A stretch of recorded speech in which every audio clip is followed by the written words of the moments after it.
रावण का असली नाम दशानन था। दशानन का मतलब होता है जिसके 10 सिर होते हैं।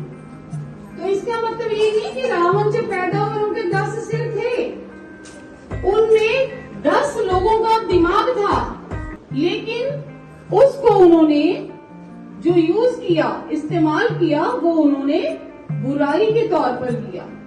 और वो उनमें जो 10 बुराइयां थी वो कौन सी थी? उनकी पहली बुराई थी काम। काम का मतलब होता है जब हम किसी चीज को पाने की इच्छा करते हैं कि ये चीज हमें मिल जाए, और हम उसके लिए कुछ भी गलत काम करने को तैयार हो जाते हैं, और जब तक हम उस काम को कर नहीं लेते तब तक हमारे मन को शांति नहीं मिलती। ये भी रावण की बुराई थी, और ये अब भी बहुत लोगों में होती है, लेकिन नहीं होनी चाहिए।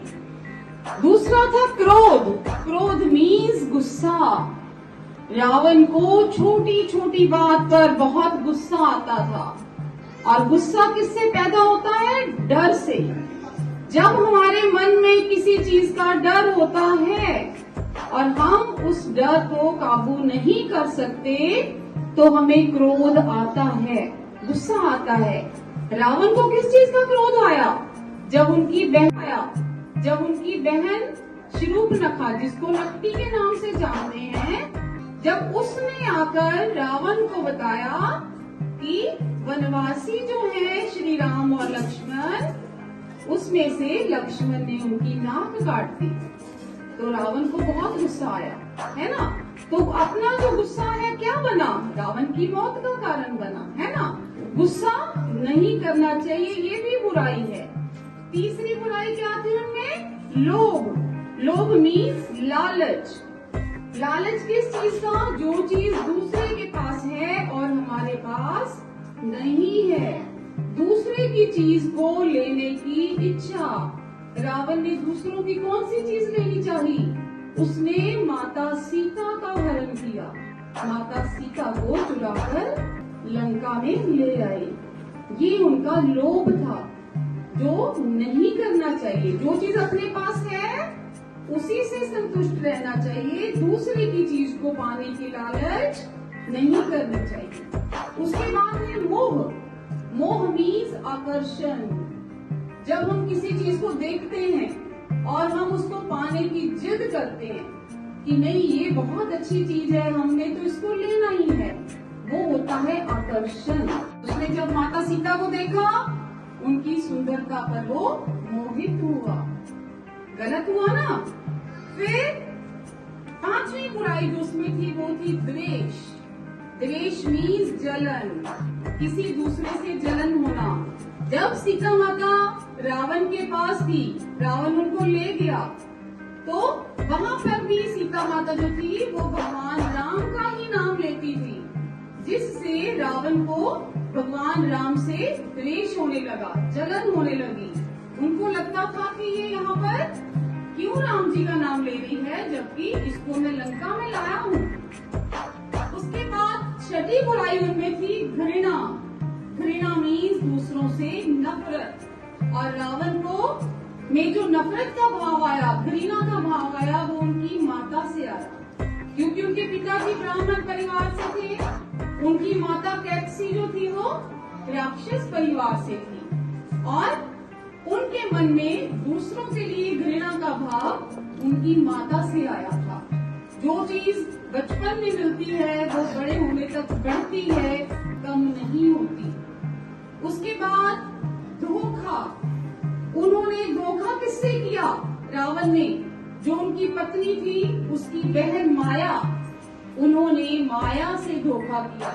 जब माया के पति की मृत्यु हो गई तो उन्होंने माया के साथ हमदर्दी दिखाते हुए उसको अपने साथ लंका जाने के लिए बोला, लेकिन माया उसके मन की बात समझ गई और उसने अपने पति के साथ ही अपने आप को उसकी चिता में ही जला दिया। तो वो धोखा करना चाहता था उसके साथ। उसके बाद है पक्षपात। अब पक्षपात मीन्स किसी का एक तरफ सहारा लेना, एक साइड लेना। अगर गलत है तब भी उसका साथ देना। तो रावण ने उसको कितने लोगों ने समझाया कि तुम माता सीता को ले आए हो, गलत चीज है, नहीं करना चाहिए, माता सीता को राम जी के पास छोड़ आओ, लेकिन वो नहीं माना। और जो लोग उसका साथ दे रहे थे उसने उनका ही साथ दिया, उनका ही कहना माना, जिससे क्या हुआ, उनका राम जी के साथ युद्ध हुआ। पहले हनुमान जी आए, लंका को जला दिया, उसके बाद उनका राम जी के साथ युद्ध हुआ। उसके बाद है व्यभिचार। व्यभिचार का अर्थ होता है जो अपनी स्त्री होते हुए, अपनी पत्नी होते हुए भी दूसरों की स्त्री को अपने पास लाना चाहता है। तो रावण जिसको भी सुंदर स्त्री को देखता था, चाहे वो किसी ऋषि की पत्नी थी, चाहे वो सीता माता थी, चाहे उनकी जी की पूजा करके उनसे आशीर्वाद लेके वो भगवान शिव जी के ही कैलाश पर्वत को हिलाने चले थे कि मैं तो शिव जी से बड़ा बन गया।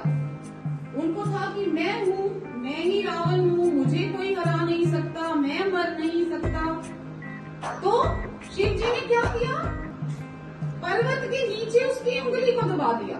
उसके ऊपर पर्वत पे बैठे थे, सिर्फ अपने पांव के एक अंगूठे से उन्होंने पर्वत को दबाया, रावण का हाथ दब गया और फिर रावण का अहंकार जो था वो शिव जी ने तोड़ दिया। तब उसको लगा कि मैं जो हूँ, मेरे से ऊपर वो भगवान है जिसने आशीर्वाद दिया है। तो इसलिए ये जो बुराइयां रावण में थी, ये हमें नहीं होनी चाहिए। ठीक है। अब भगवान जी हमारे बीच में हमें दिखाई नहीं देते, लेकिन सब में होते हैं। इसीलिए बच्चों को ये शिक्षा दी जाती है कि आप अपने माता पिता का, अपने टीचर्स का, सबका कहना मानो,